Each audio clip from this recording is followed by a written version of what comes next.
Assalamualaikum warahmatullahi wabarakatuh. Saya Rizky Ramadan. Tuliskan tentang IP address. Yang pertama kita akan membahas tentang IP address. Yang kedua IPv4, yang ketiga IPv6, yang keempat pemilihan IP, yang kelima studi kasus, yang keenam kesimpulan. Jadi yang pertama ada IP address.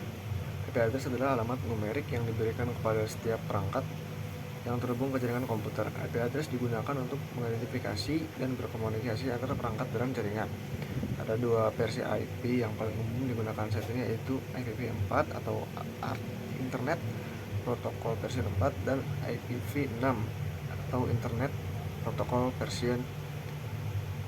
Nah, yang pertama itu ada IPv menggunakan 32 bit untuk mewakili alamat, sementara IPv menggunakan 128 bit memberikan jumlah alamat yang lebih besar untuk memenuhi kebutuhan pertumbuhan internet.